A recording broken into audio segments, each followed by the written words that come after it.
Welcome back to Random Cardinal of the Week, presented by Redbird Rundown. I'm Jim Plaza. Before we begin, be sure to like and subscribe to Redbird Rundown on Spotify and YouTube to continue to get coverage of the St. Louis Cardinals on the Redbird Rundown podcast and Cardinals on My Time. Today, we wrap up our Black History Month series for 2026 with a Random Cardinals of the Week episode by shining a spotlight on one of the most overlooked, yet absolutely essential, parts of one of the most legendary teams in Cardinals history. When we talked last week, we mentioned that the 1970s were not exactly a golden era for Cardinals baseball. There were bright spots, of course. You had greatness from Lou Brock, you had dominance from Bob Gibson, and in our last episode, we highlighted Bake McBride as a standout, and he won Rookie of the Year in 1974. But as a team, the Cardinals were still searching for their identity. And there were several managerial changes in the late 1970s, including a stint from Ken Boyer, who actually holds the distinction of being the only Cardinal with his number retired by the team who is not in the Major League Baseball Hall of Fame. Then came June 8th, 1980. That's when the Cardinals hired Whitey Herzog to take over a struggling club that was sitting at 18-33, including a brutal 5-22 stretch in their previous 27 games. Herzog was able to stabilize things almost immediately and guided the team to a 38-35 record the rest of the way. But the real turning point came when the organization named Herzog the general manager as well. And now Whitey had full control to implement his, what we now know as Whiteyball. He quickly began to reshape the roster. He acquired catcher Darrell Porter and closer Bruce Sutter for the strike-interrupted 1981 season. And then came the 1981 offseason, which was one of the most important winters, arguably, in franchise history. In December, the Cardinals acquired future Hall of Famer Ozzie Smith from the San Diego Padres, which is a trade that clearly remains one of the greatest in Cardinals history. But today's episode is not about Ozzie. It's all about the outfield. An all-black outfield that would soon lead the team to glory. Because that same offseason, Herzog made two other deals that would help define the 1982 championship team. On October 21st, 1981, the Cardinals acquired 22-year-old outfield prospect Willie McGee from the New York Yankees for pitcher Bob Sykes. 1 month later, they traded pitcher Larry Sorensen to the Phillies for 1980 Rookie of the Year, third place runner-up Lonnie Smith. And already in St. Louis, by the way of Oakland, Cleveland, and the San Diego Padres by the time those two arrived, was a steady, powerful right fielder who had led the team in home runs in both 1980 and 1981, George Hendrick. Three very different players, three very important pieces. So let's rewind very briefly to where each of them started. Lonnie Smith was drafted third overall by the Philadelphia Phillies in 1974. By 1980, he had finished third in the Rookie of the Year voting and helped the Phillies win a World Series. He was already proven and already dynamic. George Hendrick had been drafted first overall in the January 1968 draft by Oakland. Quiet, powerful, and consistent, he had brought middle-of-the-order stability to the Cardinals for several years. Willie McGee was drafted 15th overall in 1977 by the New York Yankees, and he was a toolsy, speedy outfielder who hadn't yet fully broken out at the major league level. And then in 1982, it all came together. Lonnie Smith had the best season of his career. He hit .307, posted an OPS of .815, collected 182 hits. He also scored 120 runs, which was the most in Major League Baseball that season. He also stole 68 bases and produced a 6.2 WAR for the season. He made the All-Star team, and because of that performance, actually finished second in MVP voting in 1982. Smith led the Cardinals that season in batting average, OPS, hits, runs, and stolen bases. And honestly, he was Whiteyball personified. Speed, aggression, and constant pressure. And more than that, he was also fiery. Late in the season, after being taunted by the Phillie Phanatic, who, if you've paid attention to baseball, is in the news more than any other mascot in baseball. For his running style, Smith famously tackled the mascot on the field and actually injured him.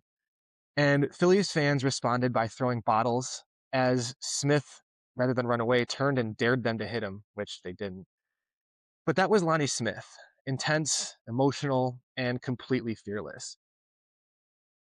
George Hendrick provided balance.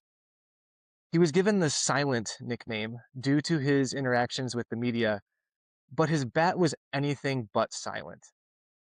In a season where the Cardinals hit just 67 home runs as an entire team, Hendrick hit 19 of them and drove in 104 runs while also batting .282.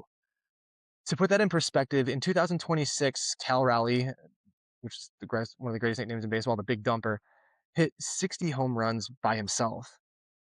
And obviously the game since 1982 has changed dramatically, but in 1982, power was scarce in St. Louis, and Hendrick was the one that delivered it. And then there was Willie McGee. As a rookie in 1982, McGee hit .296 in 123 games and finished third in Rookie of the Year voting, and hit only 4 home runs all season. Just 4. But once October arrived in 1982, McGee became a legend. In the NLCS, he hit .308 with 2 triples, a home run, and 5 RBIs in just 3 games. Lonnie Smith actually would catch the final out in front of Willie McGee to clinch the Cardinals' first pennant since 1968. And then came the World Series against the Milwaukee Brewers. Lonnie Smith collected hits in all 3 NLCS games against Atlanta, and after going hitless in the first 2 World Series games, he exploded, going 9 for 21 over the next 5 games with 4 doubles and 6 runs scored. George Hendrick would hit .308 in the series and delivered the go-ahead RBI single in Game 7. Besides that, he also made a key defensive play as he threw out Robin Yount, Hall of Famer Robin Yount, from right field in that deciding Game 7. But it was Willie McGee who authored one of the greatest individual performances in Cardinals postseason history. In Game 3 of the 1982 World Series, McGee hit 2 home runs, driving in 5 RBIs. And if that wasn't enough, he also made an incredible robbery of a home run earlier with a spectacular catch in center field. For a rookie with, again, just 4 regular season home runs, that game was absolutely unforgettable. And here's something else that perfectly illustrates the difference between the eras. The Cardinals' starting outfield of Smith, McGee, and Hendrick in 1982 struck out a combined total of 212 times all season. In 2026, 10 different players struck out at least 180 times, and James Wood of the Washington Nationals actually led the league with 221 strikeouts. Different eras, different philosophies. Speed, contact, defense.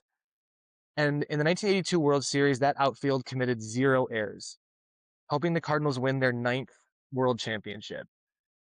It would take another 24 years for the Cardinals to win another World Series. After 1982, the careers of Willie McGee, Lonnie Smith, and George Hendrick all took different paths.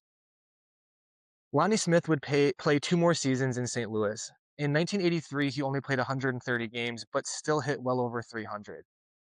In May of 1985, he was traded to Kansas City, and as kind of a fun fact, became the first player in history to play a World Series game against a team that had traded him earlier in that same season, when the Royals faced the Cardinals in what is, for most Cardinals fans, an infamous 1985 World Series. Don Beckinger, anyone?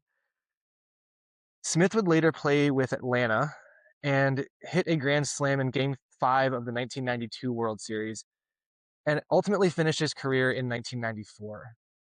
In just 4 seasons in St. Louis, Lonnie Smith stole 173 bases. George Hendrick remained a steady contributor until being traded to Pittsburgh in 1984 for another Cardinal Hall of Famer, John Tudor, a move that helped set up the 1985 pennant run that we just mentioned. Hendrick would later play with the Angels, and he became one of the first players to hit over 100 home runs in both the American and National Leagues. Interestingly, he is considered the first player in Major League Baseball to wear pants down to the ankles instead of the traditional high sock style that had been the norm for decades. And he is also credited with standing up for some of Major League Baseball's first female beat reporters, especially in the face of the discrimination that they faced. After his playing career, Hendrick returned to the Cardinals as a hitting coach for the Major League team in 1996 and 1997, and later served as a first base coach for the Tampa Bay Rays for nearly a decade in the mid-2000s. In St. Louis, he finished in the top 15 of MVP voting 4 times in 7 seasons. Quiet production, no flash, just results. Hendrick finished his Cardinals career with a .294 average, an .815 OPS, and hit 122 of his 267 career home runs. And as we speak, he is currently up for induction into the Cardinals Hall of Fame in 2026. Willie McGee became a Cardinals icon. He spent 7 full seasons in St. Louis before being traded in 1990. In 1985, he won the National League MVP award. He was a 4-time All-Star, a 3-time Gold Glover, and a Silver Slugger. Also, he was a 2-time batting champion in his career. He would return to St. Louis as a free agent in 1995 after spending seasons in Oakland and San Francisco. And he eventually retired after the 1999 season, his 13th overall with the Cardinals franchise. He is 6th all-time in Cardinals history for stolen bases, 7th all-time in triples, and 10th all-time in total games played. Today, he is a member of the Cardinals Hall of Fame, and his number 51 is forever linked to the franchise, and I mentioned this a couple weeks ago, should absolutely be retired by the team. To this day, he continues to serve the organization as a coach and a mentor for up-and-coming Cardinals. The 1982 Cardinals are often remembered for Ozzie Smith's wizardry and Whitey Herzog's brilliance. But championships are not won by stars alone. They're won by complete units, by trios like Lonnie Smith, George Hendrick, and Willie McGee. Speed, timely power, elite defense, relentless pressure. They didn't overpower opponents. They simply outplayed them. And in 1982, that overlooked outfield helped deliver a championship to St. Louis and helped define an entire era of Cardinals baseball. Thank you for listening and for your support. If you enjoyed this episode, please be sure to subscribe to Redbird Rundown on Spotify and YouTube. Until next time, I'm Jim Plaza, and this has been Random Cardinal of the Week, presented by Redbird Run.